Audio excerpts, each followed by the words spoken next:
Good afternoon, everyone. We're about to begin.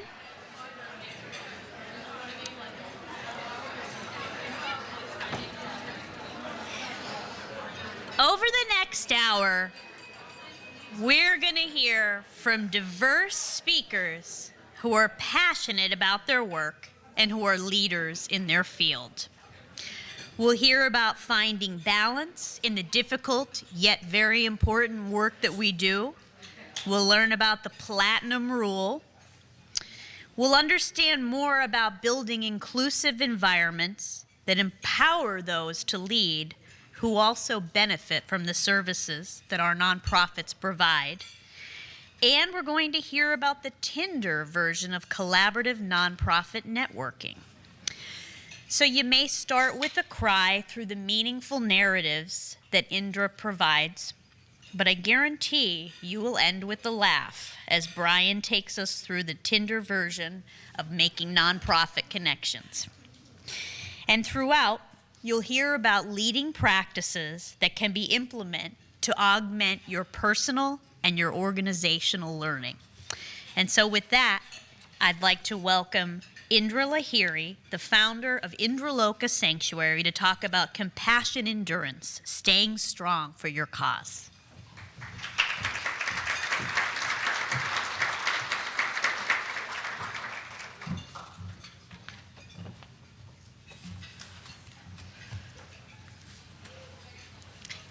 Help to turn the mic on. All right, can you hear me now? Excellent.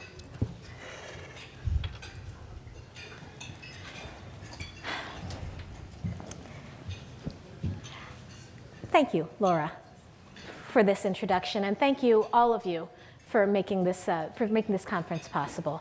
And I had something planned to say. I'm going to say something different.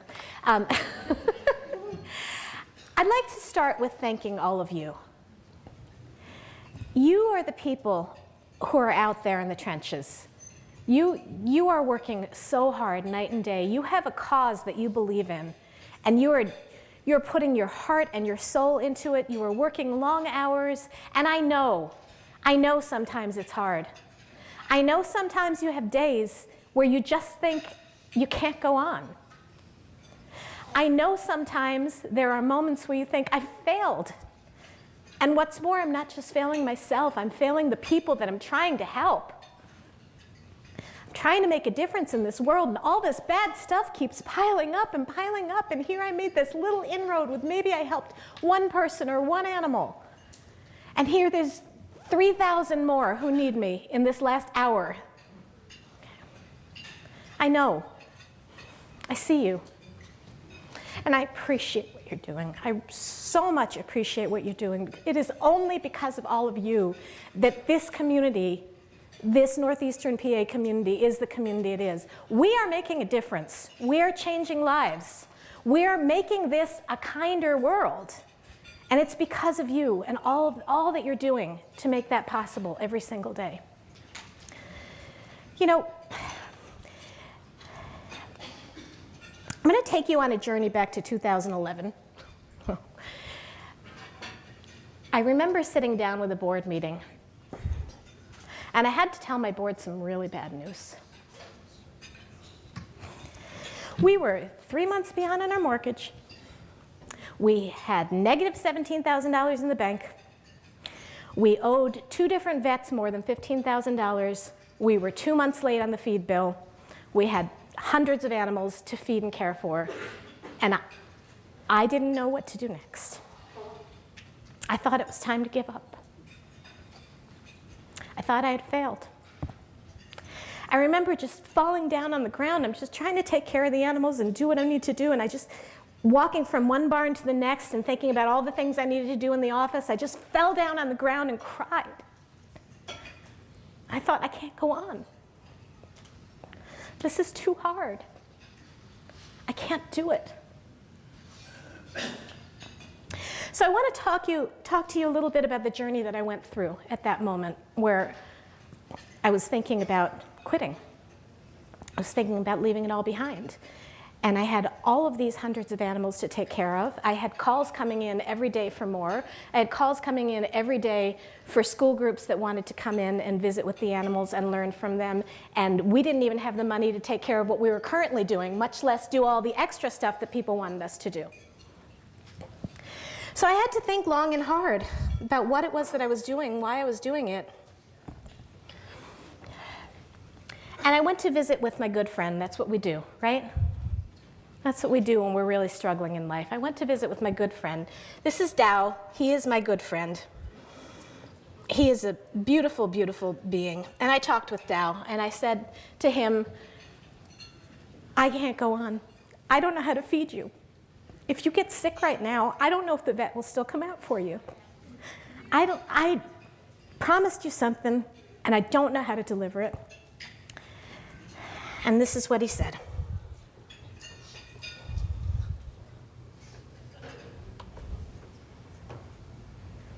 Oh, we don't have sound. Should have sound. Okay. Well, I will tell you what he said.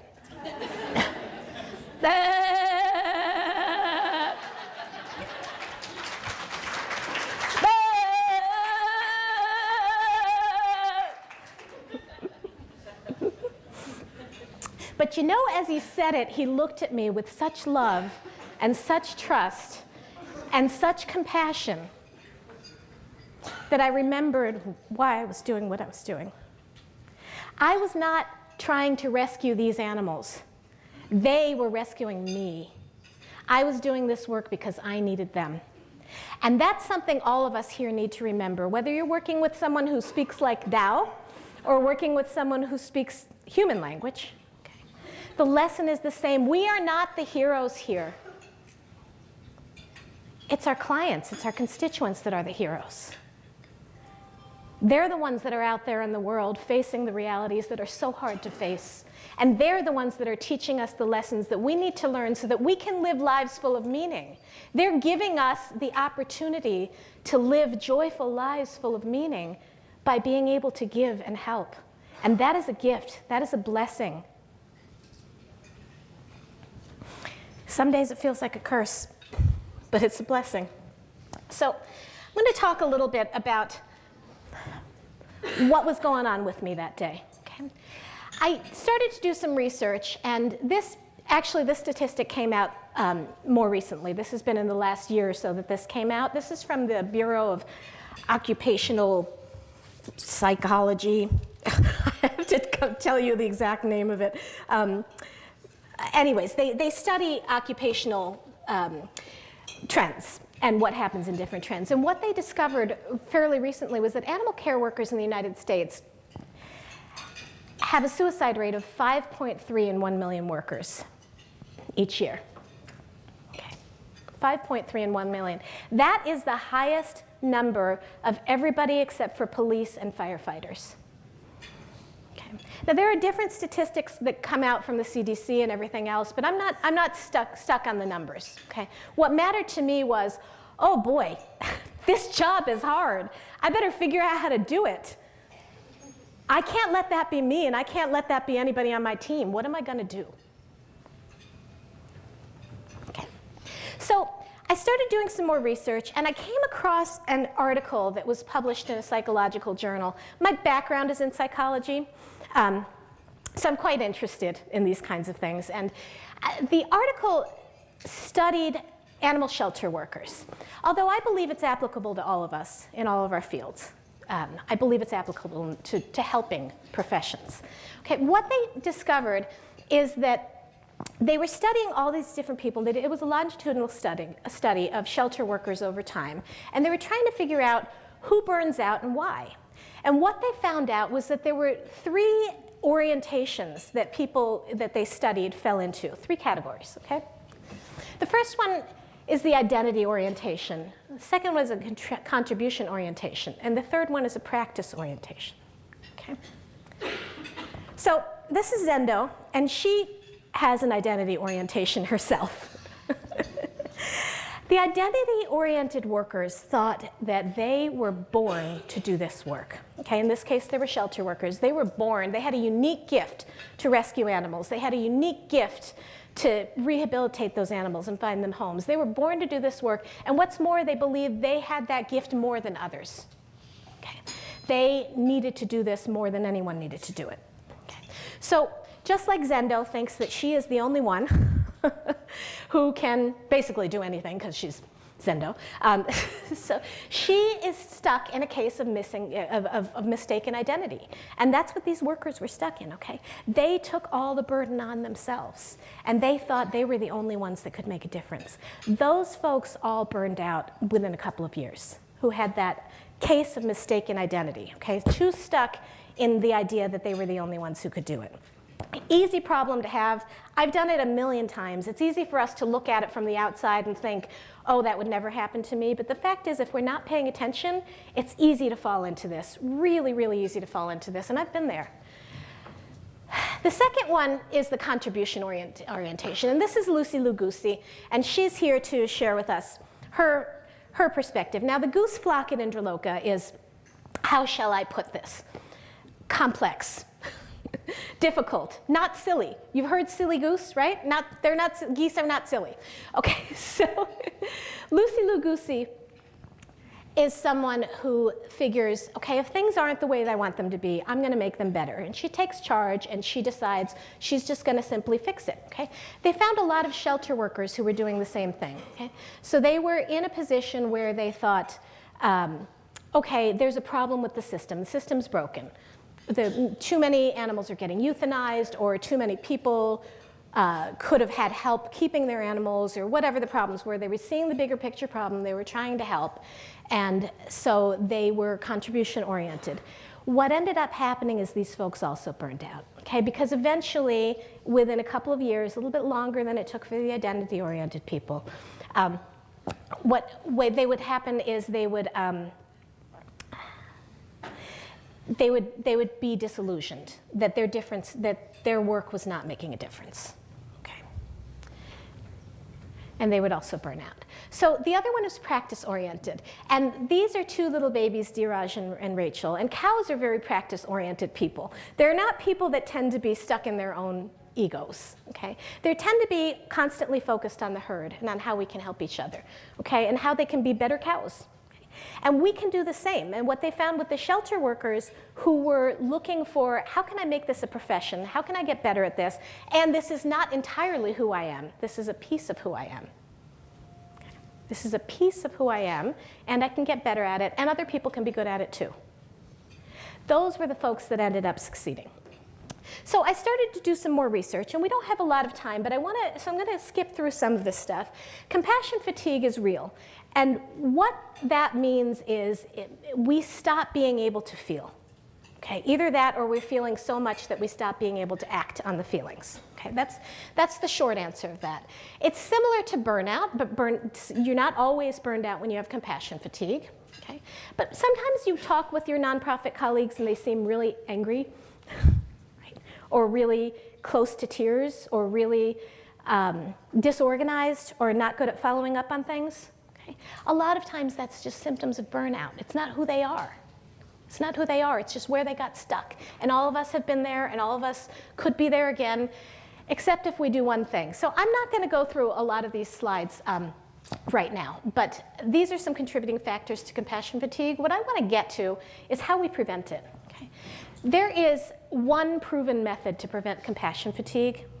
You can do it on an individual level, you can do it on a professional level, and you can do it on a team-based level. Today we're going to talk about the individual level, okay? And it has to do with your brain waves. So these are normal adult brain waves. Brain waves are electrical activity that we're sending out into the world. Okay? Every second, all of us are doing that. So we're going to talk about what each of these brain waves are. Okay? The beta waves are the lowest amplitude. Okay? They're the fastest waves. Wendell is a good example right now in this picture of having a beta wave, because what he's doing is he's in conversation right now. Okay? So when we're in conversation, when we're giving a speech, when we're really engaged and focused on something, we're in beta waves. Okay? The issue with beta waves is that when we're in beta waves all the time, when we're focused like that all the time, which stress can do to us, okay? So say you're late for a meeting and you're running to the meeting and then you realize that you forgot your daughter's lunch and you have to rush back and get it and get to school and then coordinate who's gonna pick her up because now you have to work late because you were late getting in there, and then you've got to do a million things and present at this and do this and do this and do this and do this. Okay, your mind is constantly in beta waves. You're focusing on how am I gonna get this done, how am I gonna get this done, how am I gonna get this done. It's not a place where you can be creative, and it's not sustainable because it makes you tired. Okay, and that's what happens when we burn out. It's usually because we haven't been paying attention, we've been here too long. Okay. So, I put these in different order, it's okay. So this is Eddie Traffic, and he's resting right now. This is actually the first moment he ever saw sunshine in his life, by the way, right after he was rescued. So this is Eddie Traffic, and he's taking time out to reflect and meditate, and that is calming down his brain waves. Okay? So what we're going to do now is we're going to skip through some of these and talk a little bit about how to do that. How are we going to calm down our brain waves? Okay? Where we want to be is that this slow frequency like a cow. Okay? We want to calm our brain waves. We want to be comfortable and calm, and because that's where we can be creative. Yes, we're going to have to turn into focus mode sometimes, but every day we need to spend some time calming our brain waves. Okay? And that's going to help you heal in a way that sleep doesn't do. It's just a different thing. So what we're going to do to really manage our brain waves is we're going to get to the place where we're between the conscious and the subconscious. Okay? And I was not expecting that. Okay, so the reason that came on, I didn't think we had audio, but we did. So I was going to give you a wonderful example about a symphony in your brainwaves, but we can't do that right now. So just enjoy the music for a moment. That was fantastic, wasn't it? Did you want to get up and dance a little bit? Anyways, meditation and yoga are the only interventions in all the studies that have been done that have been clinically found to overcome and prevent compassion fatigue. What does that mean? It's simple. Go to a quiet place and sit down and breathe. That's all you have to do. It's not complicated. It's not all this talk about meditation and you have to study 12 years and you have to take all these classes and you have to go to a quiet place and sit down for 20 minutes a day, 10 minutes a day. Breathe. Pay attention to your breath. When your mind starts wandering, say, I'm breathing in right now. That feels good. I'm breathing out right now. That feels good. Just keep focusing on that. It's as simple as that. That whole thing will be enough to calm your brain waves. It'll clear your head. It'll help you be more creative. And for me, anyways, it helped me turn things around, okay? I couldn't fix those problems in 2011 that we were facing with the same brain that I used to get into them, right? I had to create a different brain. So I was lucky that I had a lot of wonderful supporters and teachers and friends and mentors who said, you know, you're really going down the wrong road here. You know, we've been waiting for you to ask us for help because this is not going to work. So sometimes you need to be hit over the head with it, right?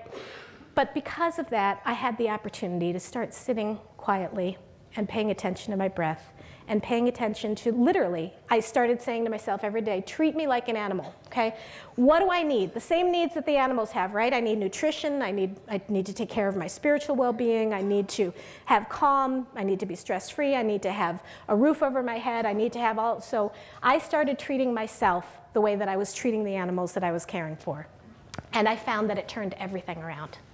And I'm just so, so grateful that I had the animals and the humans who helped me see that point. We are almost out of time, so I'm going to quickly just point out to you that all of the factors that contribute to compassion fatigue are literally, you can take these and see the opposite results when you look at the benefits of meditation. And again, meditation might be a scary word. Think sitting if you don't like the word meditation. Think just go sit somewhere quiet. That's really what it's all about. There are some resources here. These are all free. They're all online. Insight Timer is my favorite. It has more than 7,000 guided meditations. It has a timer for you to do your own meditations. It has all kinds of great stuff. And there's lots of free classes too. So What I discovered from all of this is what Dow originally was trying to tell me. Thank you.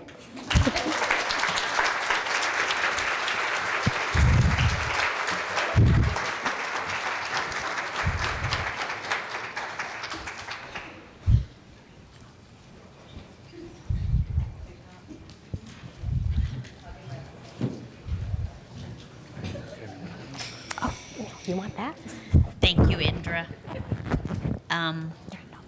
Every time I've heard you speak, you're a very compelling speaker, and we appreciate your discussion about balance. I think we all can benefit from finding balance in our work and our life. So next, I'd like to introduce Paul Strunk, who's going to talk about not the golden rule, but the platinum rule. Welcome, Paul.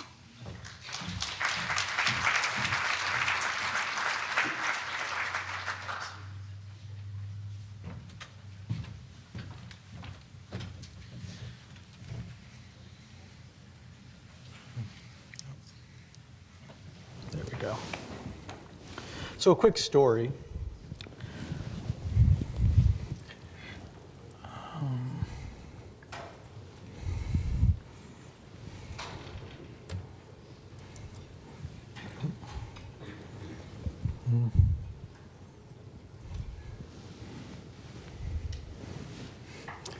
Yes, good. She's going to pop up. She told me so. She's going to pop up. Yeah, thank you. This one? The brown one. Okay. So, quick story. I love stories, and I think my business partner knows that as well as anyone because he gets to hear them all. Yesterday's conversation with the Weinberg Foundation sort of reminded me of a foundation conversation I had when I was first starting out in fundraising. I had literally just gotten to the University of Scranton. I was there about 3 days, and one of the things that they asked me to do was to be responsible for foundation grants for the business part, not for the academic side, but for the business part of the university. All of a sudden, and by the way, we also wanted to give a grant proposal, send a grant proposal to the Pew Foundation in Philadelphia. Pew, at that time, was giving a lot of money away to colleges, small colleges particularly, and the university already had a grant. And it was a terrific grant. It was all about helping them establish the physical therapy department, which I think they're sort of famous for now, which is great. So I was sitting at my office, and the phone rang. Probably 3 days in, and it was a woman named Helen Cunningham.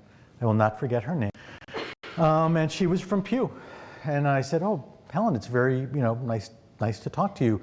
I just had you, you were on my mind. I was told I'm going to be writing you a proposal in a few weeks or months here, and going to talk to you about, giving a grant to the university."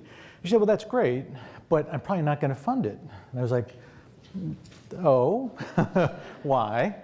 And she said, "Well, you've had a grant and your report's due, and it was due on Friday, and it's not here. Can we talk about that?" And she said, "Look, I know you're new. I just heard, I was talking to the receptionist. She told me that you were here for 3 days, so why don't we do this? I'll give you another week, get the grant report done, and we'll be okay." And I said, "Helen, you're wonderful, thank you." I said, "Sometime when I'm down in Philadelphia, I'd like to have a cup of coffee with you, get to know you better." She said, "Sure, that sounds great." So, of course, I did exactly what she said to me. I went to the business office and got it done. And that's a little bit of what the platinum rule is. So, let's talk about the golden rule for 1 second. Does everyone know what the golden rule is? Anyone? I hear a lot of murmuring. Anyone want to raise their hand? Anyone want to be a victim? No? Okay. Yes, ma'am. Treat others the way you want to be treated. Brilliant, right? Brilliant.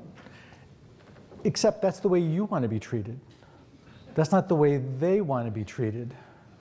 So yesterday's conversation with the Weinberg Foundation, I found sort of amazing and wonderful because they told us how they wanted to be treated. So if you were there yesterday, what you learned was if you would like to explore getting a gift from the Weinberg Foundation, what's the first 2 things you should do? The first thing is look at their website. Look at their website. 2 is call. that's not what I would normally do. I don't think that's what anyone in the room would normally do. I think everyone would probably go and write a letter, right? So, because that's sort of the norm, I think, is to get a one pager, get it to them and see what they think, let them respond. So they sort of they told us what they want. So the question I have for everyone in the room, except for the foundation people, when you go back to your offices on Monday, unless you're going to go back later this afternoon, which God bless you if you do, then the question becomes is, how are you going to make sure that this gets into the records? Because what happens if you get hit by a bus tomorrow, right? Your successor is going to come in and they're going to go, oh, how would I want to be treated? Oh, I'd love to get a letter from people, and I just sit and thumb through letters. Well, that's not what they want.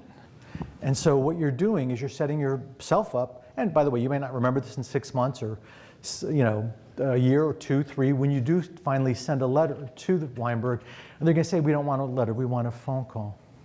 But you learned that already. You've learned that.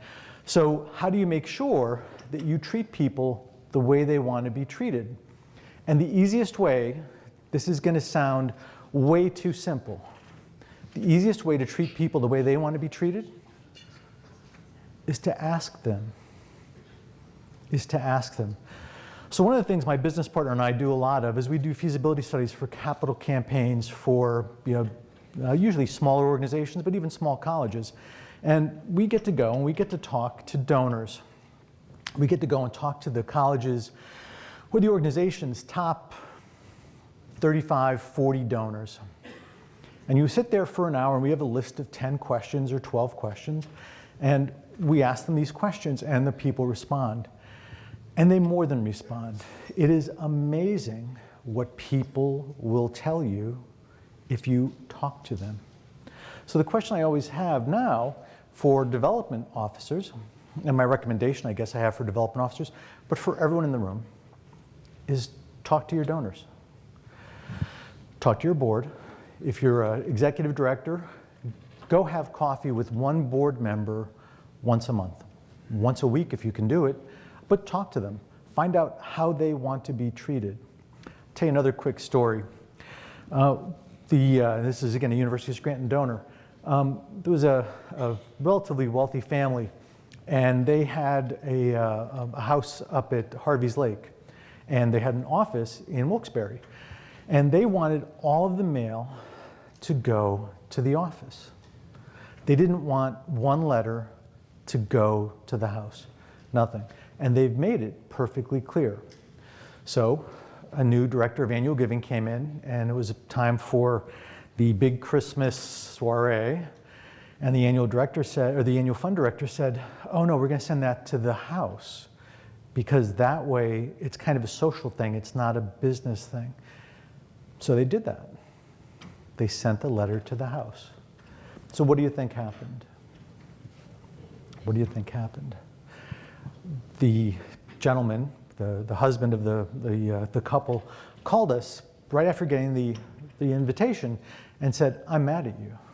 So I don't know how to tell you how mad I am, except to not give you any more money. I've asked you nicely to please send everything to my office, not to my house, and you've not done what I've asked. So the only thing I have is my gift. Do you want my gift?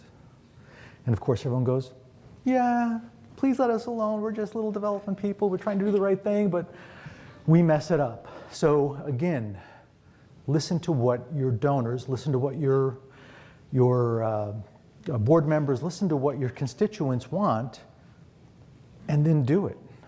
That's the platinum rule. It's not what you think is right, because we all have different things we think are right. In this situation, this is right, this is right, this is right. But the only thing that truly is right, platinum rule, is what they want. Whether it be, if you're a staff member, it's what your boss wants. If you're a fundraiser, it's what your constituents want, the people that are giving you money want, your donors. And if you're an executive director, it's what your board wants. So that's the platinum rule. So asking is one thing. There is a resource out there that I want to share with you. Okay. And this is a wonderful study that was done by the Bank of America in conjunction, actually the Bank of America owns US Trust, and UIPUI, which is the School of Philanthropy at the University of Indiana, which is probably the best school of philanthropy in the country, at least in my opinion. After St. Mary's, where I went, yeah, except for that, of course. But they do a lot of incredible research, and not a lot of people are doing research on fundraising. So once every other year for the last 18 years, they do a study of high net worth individuals. And they ask these high net worth individuals probably about 120 questions. And they respond. And they tell you how they want to be treated and what their thoughts are and why they're doing things. And do they have the family come in and make fundraising decisions or donating decisions? How do they make their philanthropic decisions? Now for me, when this comes out, it's sort of like when the Sports Illustrated swimsuit model edition comes. I could just sit there and read it for like a whole weekend. The current, and again, they do change it from time to time, the questions, and so it's not quite longitudinal, but it's pretty close. So the current edition gives you a little bit more guidance as to what they were getting at, and although that's great, I sort of liked thumbing through it when it was just the raw data, to be honest, because I was coming to some of my own conclusions, which I think were brilliant, of course, and correct. But one of them was, and these are very easy things, and I said this yesterday if you were in the conversation about fundraising. One of them was, they said that high net worth people didn't want newsletters. Very interesting. But they also said they wanted to get all the information. Okay, I'm going to be less than 5 minutes. They wanted to get all the information. So the question becomes is, how do you give them information without newsletters? Because of course, the newsletter is the penultimate technique for, no. It's talking to people. It's treating them like friends. It's treating people the way you want to be treated, but as a friend. And you listen to what your friends say. And if your friend says, I don't like peanuts, then you don't give them peanuts when they come to your house. It's sort of that easy. So anyway, if you have some time, and I'm sure you do, just Google Bank of America philanthropy study, and this should pop up. And if you're like me, you'll have a busy weekend. So thanks. Have a good day.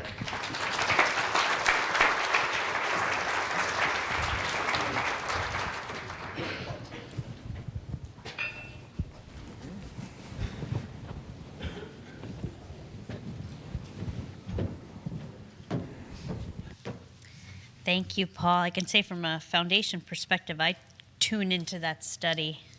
Every time it comes out, it gives us a great perspective on donors. And from a foundation perspective that also fundraises, I think that the Platinum Rule is great advice. So next, we're going to have two presenters who are going to talk about a seat at the table, and it's going to be about inclusive leadership. And we're going to welcome Mary Pat Ward and Krista Summers to the stage.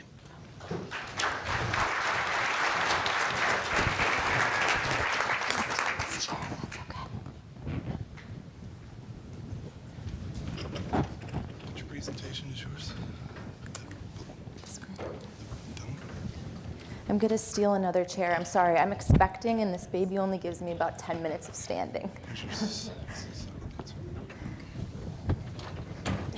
You brought the chair up. Yeah, That's great. go ahead. Thank you. That looks great.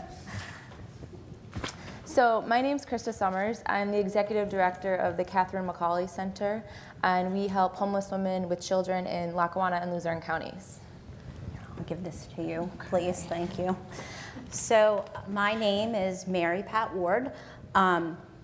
First and foremost, I am Izzy's mom. A lot of people know Izzy in this room, so most importantly to me is being Izzy's mom. I was also a paralegal for almost 10 years at the Women's Resource Center.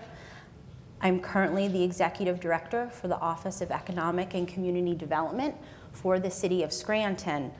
And once upon a time, I was a young homeless mother living on the streets of Scranton with my toddler daughter. So I have a question for all of you. Who here in this room was a program participant of the service agency they're working for?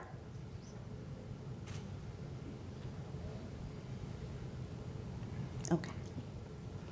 Who currently have board members who at one point were past program participants?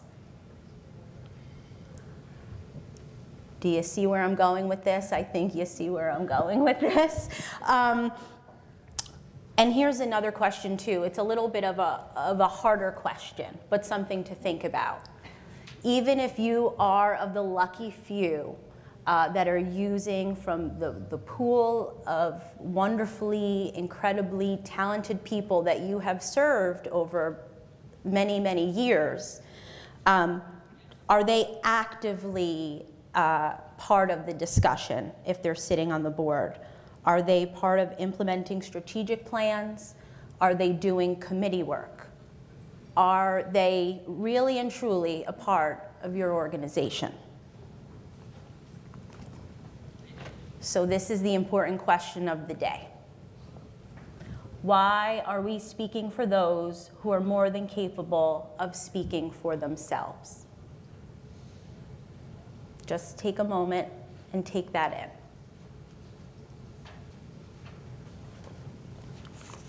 So something that I know happens often, and I myself am guilty of this, is I know that the center shares board members even with other organizations that are in this room today. And there's a reason for that. They're influential people, they're dedicated, they're valuable volunteers, and are valued in our community. But I think typically when we think of a board member, we're drawing from the same pool over and over again. So if we redefine who that ideal board member is, what they're bringing to the table, we expand the pool that we can draw from.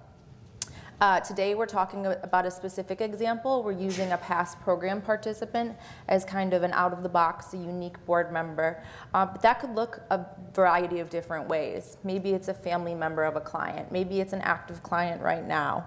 Maybe it's somebody who's a little bit younger and you wouldn't typically consider. Or maybe it's someone who has no affiliation, doesn't know anything about your organization, but can bring that third-party view to the table. So it's about expanding kind of when we think about our typical board members and what they bring to our organization, thinking outside of kind of the 5 boxes I know that I have checked in the past of, what is their financial capacity, what kind of job do they have, how many people do they know in the community. Let's go beyond that. So there's value that can be added in kind of new and unique ways. So you've found, you have an idea, you bring in this unique board member, so you're checking that box. But don't stop there. So at the center, we actually have written in our bylaws that we have to have a past program participant on our board. That's great. In a different organization I've worked with, we had a similar kind of, it wasn't so formal, but expectation. We had a current client on our board. And they attended meetings, and that was about it. They weren't comfortable participating. They weren't comfortable sharing their voice. They didn't always even attend those meetings. And we didn't do anything kind of above and beyond or extra to remind them, to make sure they could get there, to make sure the time was convenient, any of those things. So check that box, but don't just stop there. And Mary Pat's going to talk a little bit about what true inclusivity looks like.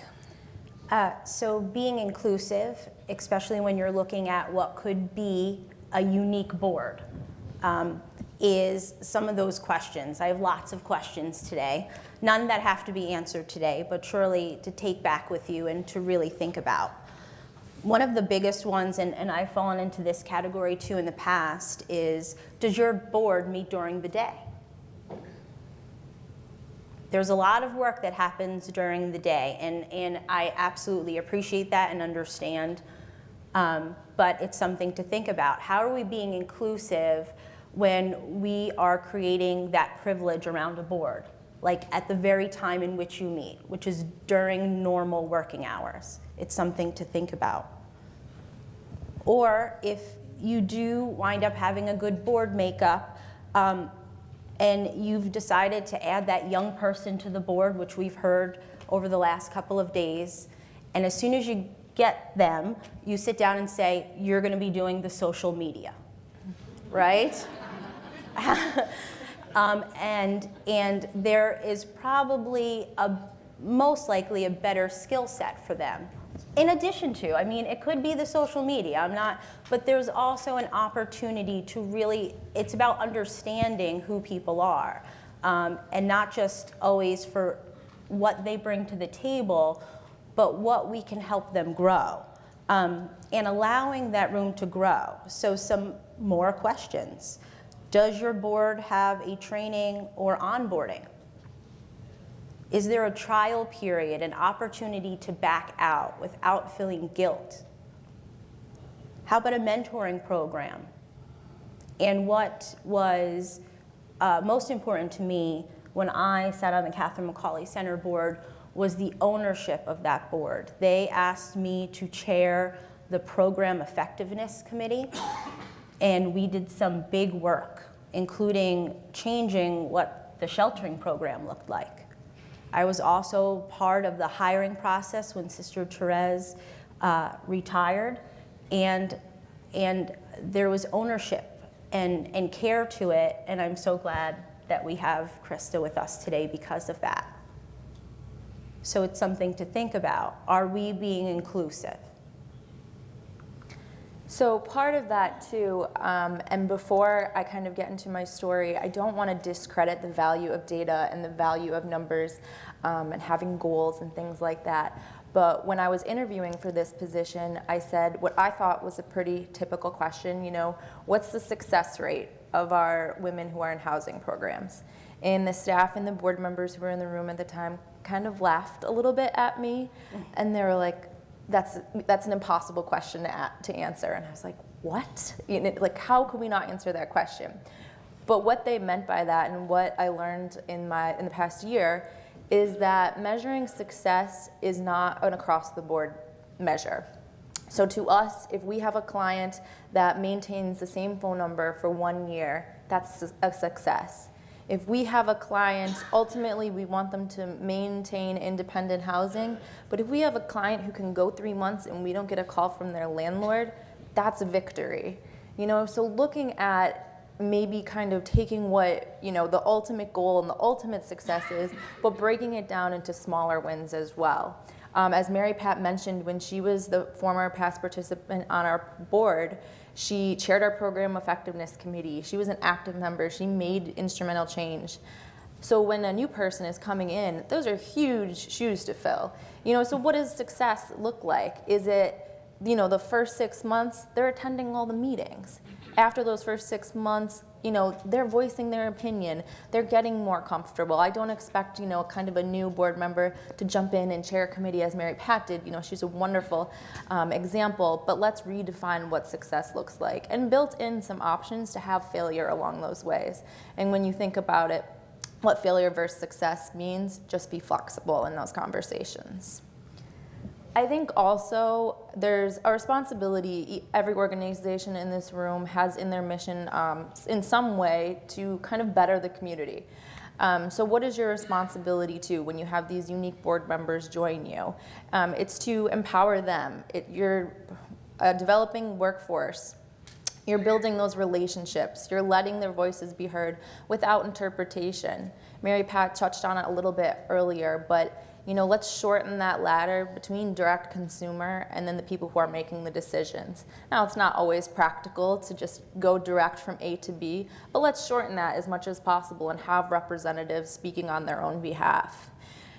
All of these are important, I think, to maintain a system of checks and balances, but also to make sure that your board has ownership and that your organization truly understands what's happening and is able to continue to move forward. All right. So the Catherine McCauley Center saw a value in me. They invited me to their table. They sought my opinion. They entrusted me with real committee work, the choosing of a new leader. They helped me gain confidence and find my voice when I felt I had none. And they empowered me to want a better life for myself and for my daughter. And I made connections. I gained knowledge of the work that actually is done at the direct service agency, And I have a support system that I can really, really count on forever. So this is what we invite you to do today, and hopefully maybe one day to take part in. So each table is different. Mission statements and visions are often complex, and we absolutely understand that. But if you are willing to take a chance in providing an opportunity to a young, diverse board, including a past program participant, you are empowering those to take ownership and provide a real legacy to our community. So when it's time to find a new board member, a staff person, and even leadership, our question to you today is, who will you be inviting to your table? Thank you.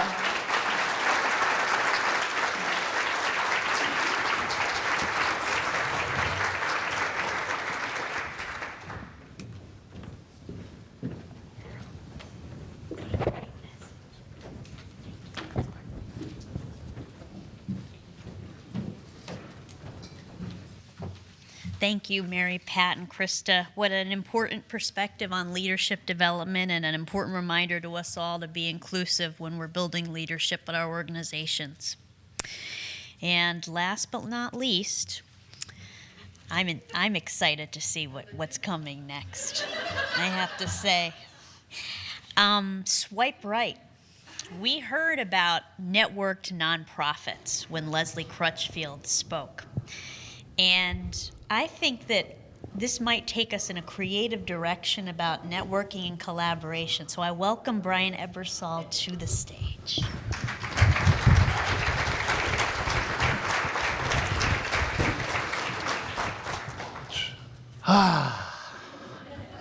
So I get the really fun part of thinking about the past day and a half that we spent together and trying to pull it all together in some creative way that's going to empower each one of you to go out there and do something with the information we got. So I'm going to walk you through something that's very relevant in my life right now.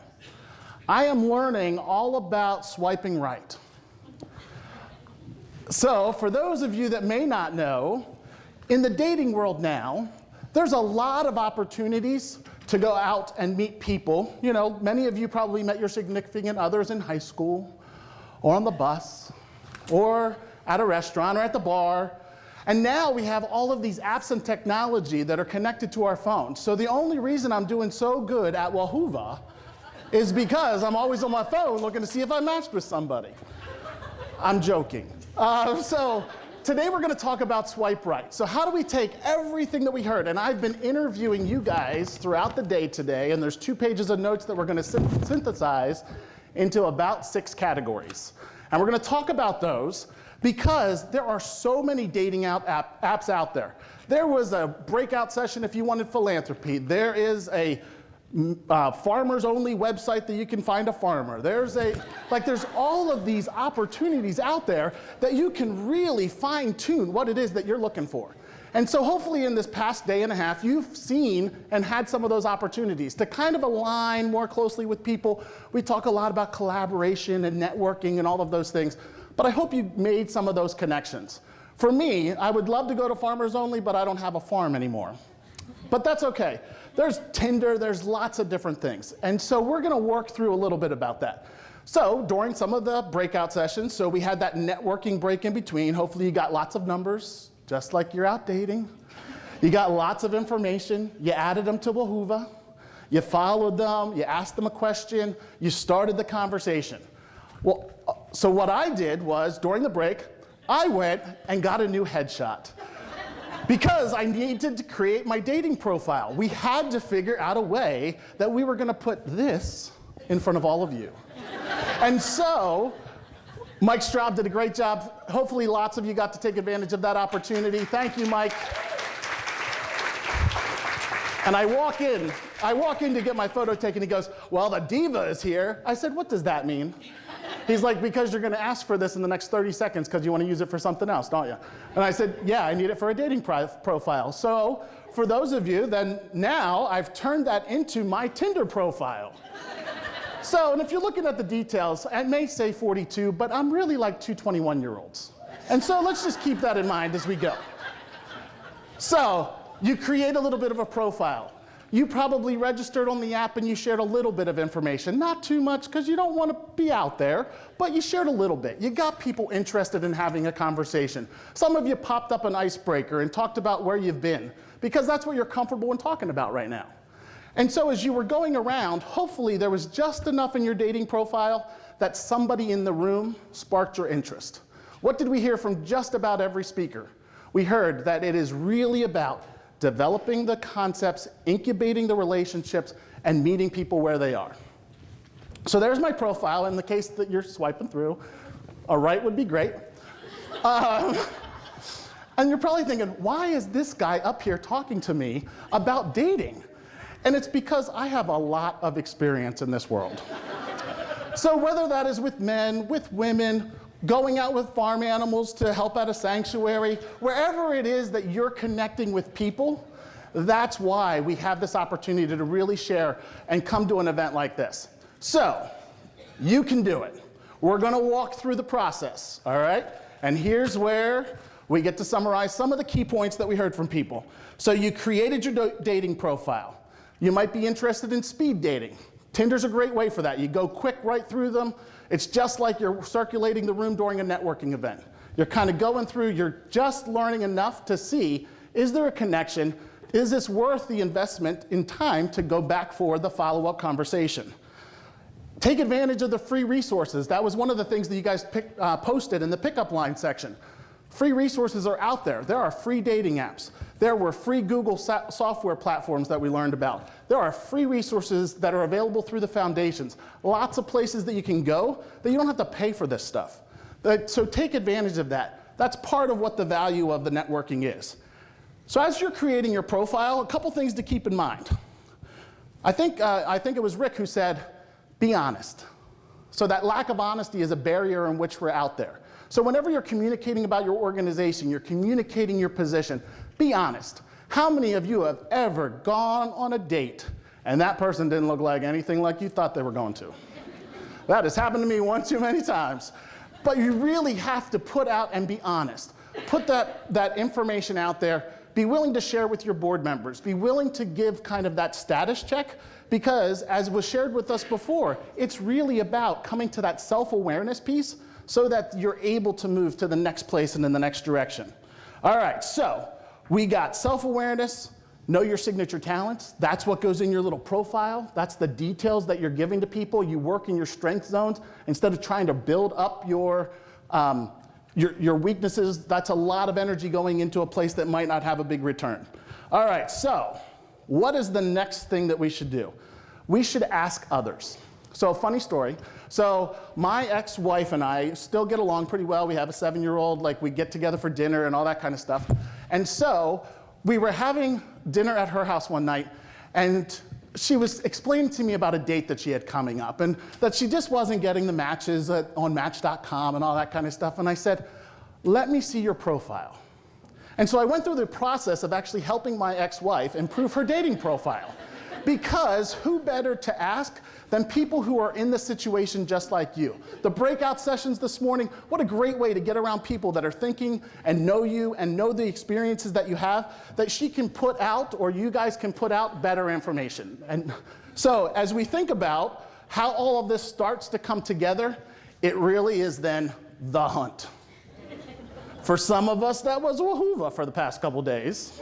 For some of us, that is making sure, like, I get laser focused. The reason why I asked the first question is because I have to take notes to stay focused because my leg is always going, I'm always doing something. And so it was really that opportunity to kind of think and refocus. And so whenever we would go to a breakout session, some of you probably felt hunted. I was coming to you to find out, what is it that you're doing right now in your life? Yeah, exactly, Bobby's laughing because we hunted each other down off of the leaderboard this morning. So that we would be able to communicate and chat. So it's the hunt. And then as we start to hunt, so how do we, I thought it was interesting, one of the slides that got posted was, be nice, find rich people, ask for money. I think I'm going after money next time, forget the love part. Find the rich ones and ask them out. Got it. Thank you guys.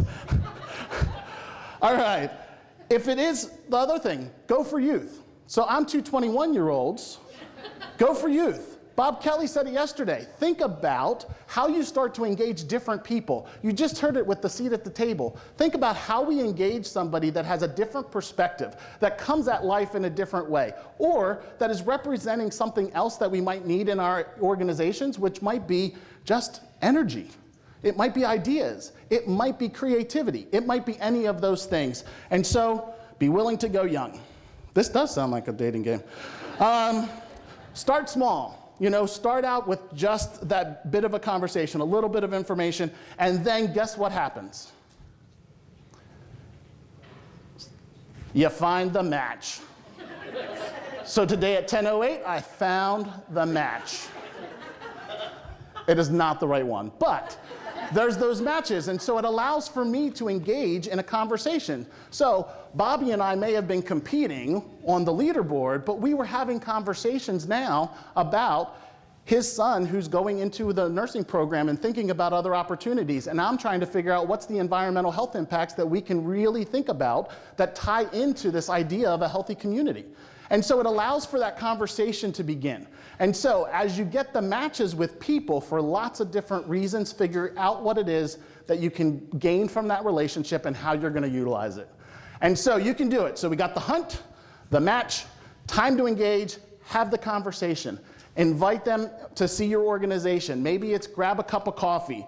As we think about it, you have to be willing to, as you're going through the search, you have to be willing to say yes. You have to be willing to swipe right. You have to be willing to give that little bit of an engagement in order to hopefully ignite that new collaboration, to incubate the next idea, to really start to engage. And so once it's a match, you demonstrate respect and value. You value that relationship. What will you do with what you learned as part of that conversation? You're going to develop into the next phase. And so as we start to engage, you've now said yes, and we're going to move it into date time. So it is time to figure out, what are you going to do? What are you going to work on? How many of you talked with somebody or met with somebody and found that they do something that's a need in your organization or might fill in a space, but you're not going to know that unless you're willing to sit down and go on that date? And so as you come off of the date, what should you be doing on a date? You should be listening more, asking questions, thinking about and beginning that evaluation, that assessment of the engagement to see, is it going to work? You have to be willing to invest the time and evaluate and assess the situation. And so you're going to see, as you build any one of these initiatives, as you go out in the community, that is all part of what it is that we need to be working on. So as it's date time, we have, I thought it was interesting in one of the workshops this morning, we have an obligation to care, we have an obligation to loyalty, and we have an obligation to obedience. Sounds like a pretty good significant other to me. That would be your boards. And so really thinking about, how do we give them those tools and resources they need to give us those things back? A good friend of mine, who is I'm sure someplace in this room, said to me, you have to teach others how you want to be treated. Paul just re-emphasized it. You have to treat people the way they want to be treated. Well, you don't know how they want to be treated unless you ask them, and they don't know how to treat you unless you tell them. And so it's really figuring out, what are those rules of engagements? How do we treat each other to kind of come to the next place? I am all about, so as I go into a date, I am willing to quickly go through that conversation and figure out, where are those opportunities? If we're not aligned on the same goals, if we're not interested in engaging the same set of donors, if we're not there, that might not be the right place to emphasize and put all of your energy into that conversation. And so we're assessing. We heard lots about evaluation. How do you measure it? I love the fact that it's about, how do we measure the success, and it doesn't always look the same. So the success may be that it is, they kept their cell phone for a year. I'm looking for a significant other who keeps theirs for a year. They usually get rid of it once I call. Just kidding. But then the real message of this is, what will you do next? Are you willing to go out on a second date? Are you willing to Engage in a conversation. Are you willing to participate in the next convening roundtable around whatever that topic is to bring your perspective into the conversation? And so we have to really think about it as we're going through that conversation. And when you come out of that date, I thought it was great that Weinberg gave us cookies. Give them something sweet to remember you by. Maybe. But what do we do coming out of here? What's the appropriate amount of time to respond? Like so, whenever you're getting off of a date, how quickly do you respond? Like the freaky person who responds as soon as you're out of the, like as soon as like the car door closes, you're like, oh, thanks for a great time, I had an awesome time. Like, do you do that? Or do you give them the space, 72 hours, to really think about and process and figure out what it is going to come out of this conference and what can I do and how can I engage? Or is it within the next 30 days? Because you know, we should all be able to do something with the information we learned today in the next 30 days. So one of the message boards or one of the opportunities is a book club. So a couple of us talked about it in different ways, so I sent out a book club. So my action in the next 30 days that I took from this was that I go to conferences and get a book all the time. I will eventually get to reading those books. Now we're going to get to reading those books together in the next 30 days to begin to start to have some of those conversations. And so what is it that you're going to do in the follow-up to this date? How are you going to use this information? How are you going to keep track of the information in Wauhova? How are you going to create that space? And so I really challenge you, because we've all taken notes. We've all gone to the conferences where we come back and we have that really nice bag that hangs on the back of our door, or the name tag barrage that's in the corner. Like, we've all been there. But I challenge you to actually take something out of this and do something with it. It doesn't have to be big.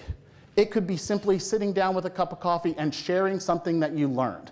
It could be engaging with an organization that you've said, oh, we really should get together for lunch sometime. Like, you've said that now for a year. Let's figure out how we get together for lunch. Let's figure out where we can go and what that next project is, what the next idea is. What are we going to incubate so that when Weinberg's here next time, the only thing they're talking about is how much money they gave Northeast PA. Exactly. And so we've got to figure out that incubation, that opportunity, and that collaboration that we're going to create, because this room is full of people that get me jacked up and excited every single day to figure out what it is that we're going to do next. And so I challenge all of you to get that excitement, to find your group of people. Like, I am a little over the top. I get that all the time. I understand. Whenever we were in the strengths workshop, I raised my hand at all 6 of the examples. I'm the weird person in the elevator that's talking to everybody and learning their stories. But really, what are you going to do as we come out of here? So go ahead. Go ahead and just do it. You're at the point where we had an awesome time together. We were excited, we've shared, we've learned. We're creating that learning environment in each one of us. And I challenge you to pick the people, pick the organizations, and pick the opportunities where you're finally willing to not swipe left and just go through them, but you are ready to swipe right and open the door to the possibilities. Guys, this has been awesome. Thank you so much to the entire team. Let's give a round of applause to the committee that put this all together. I know Laura's over there, she's probably like, he's taking my notes. But I think they did an amazing job, the entire team, of pulling this together to think and help us as a community come to this new and different place. And so we are so excited that you guys are gonna do this every couple weeks, that we're gonna, just kidding, that we're gonna get those opportunities to really think about this. So thank you guys so much. I've enjoyed being part of this. And just in case any of you have or know of anyone who might be available, I am single, 42, a local community organizer, and I really appreciate the opportunity to be with all of you guys.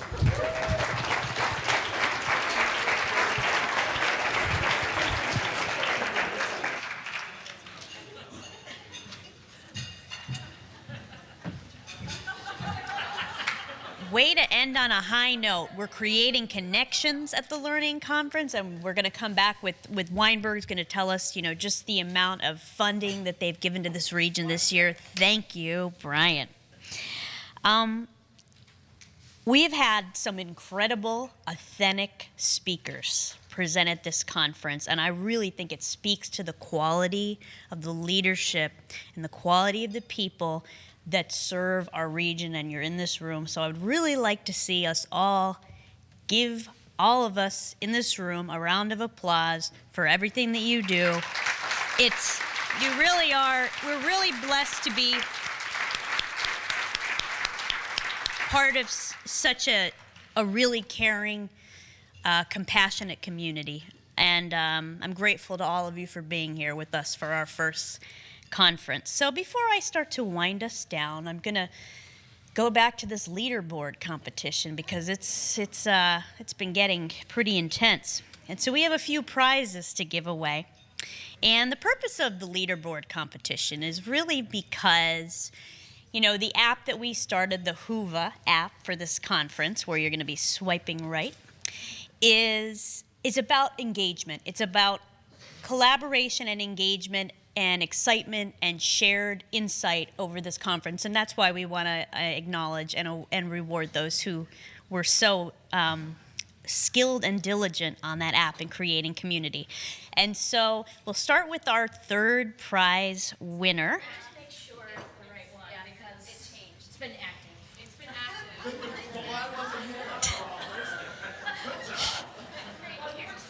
While you figure out the bottom two. I just want to make sure you have the right ones. All right, thank you. Wait, check their phone. Yeah, 1, 2, 3. Yep. Okay. Our third prize winner of the $50 Staples gift card is Bobby Hughes. Please come up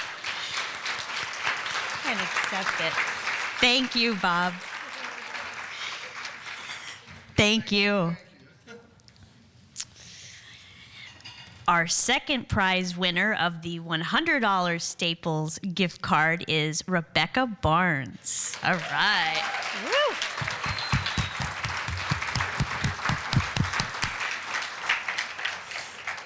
Thank you.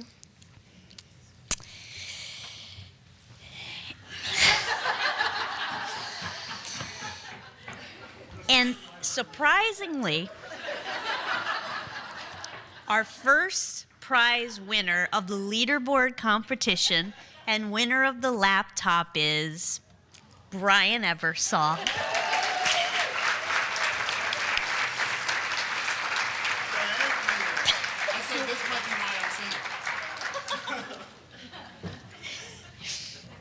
Thank you.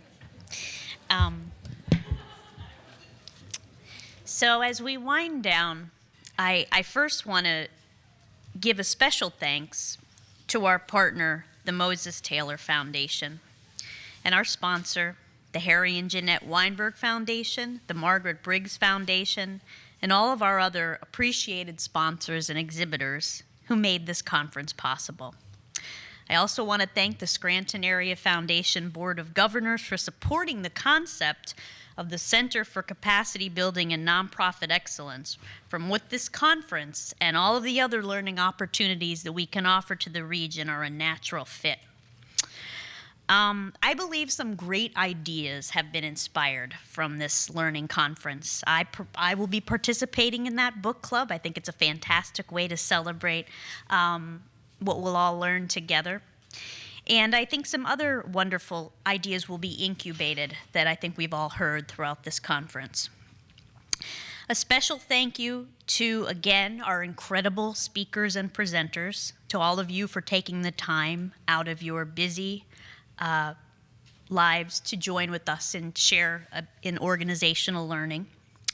A special thank you to Posture Interactive, ECTV, Michael Straub, Julie Jordan, PDQ, Center City Print, and the Hilton for contributing to this fantastic experience, and for all of our other foundation sponsors.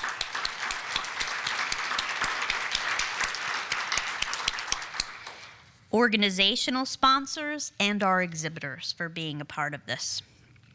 A sincere gratitude to the steering committee from this conference in making the first NEPA Learning Conference a reality.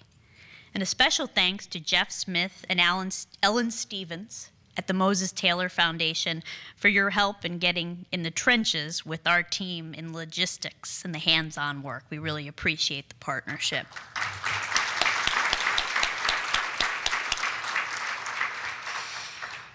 I must acknowledge the Scranton Area Foundation team that I have the pleasure to work with daily.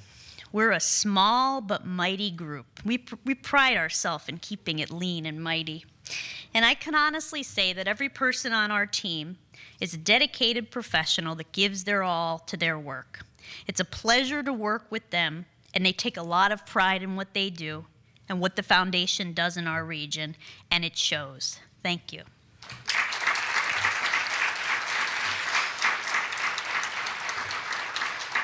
And she doesn't know I'm going to call her up to the stage. But our conference organizer, Maggie Martinelli, who as someone complimentarily said to me just recently, boy, Maggie runs a tight ship at this conference and it shows. Quality. So Maggie, can you come up and join me on stage?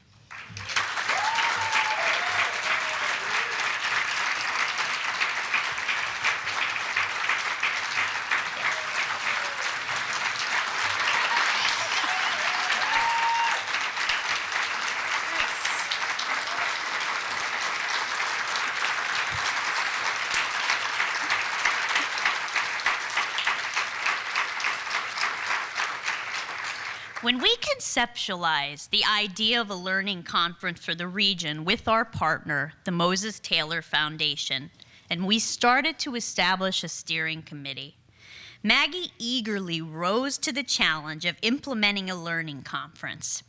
She's a person that sees no task as too big or impossible, and she is a real can-do individual. She's smart, organized, and an incredible project manager, and I think it shows through the fine details that were not ignored at this conference. Maggie, you strive for excellence, and it shows, and from myself and your colleagues at the foundation, this is for going above and beyond. Absolutely.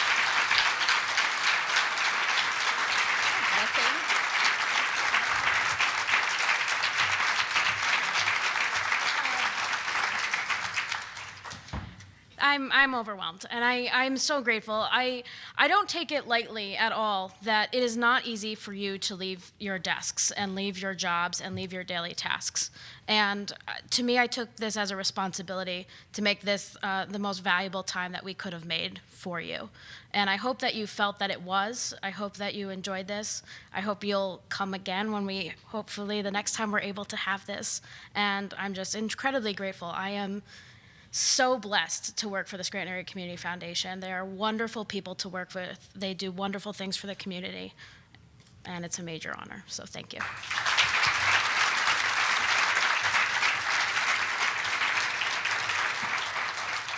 We hope you enjoyed the inaugural NEPA Learning Conference. I know as a region we will begin and continue to implement many of the learning practices and continue sharing and learning together. And who knows, maybe there'll be another learning conference in our future. That's up to what we all want. So thank you so much and have a wonderful weekend.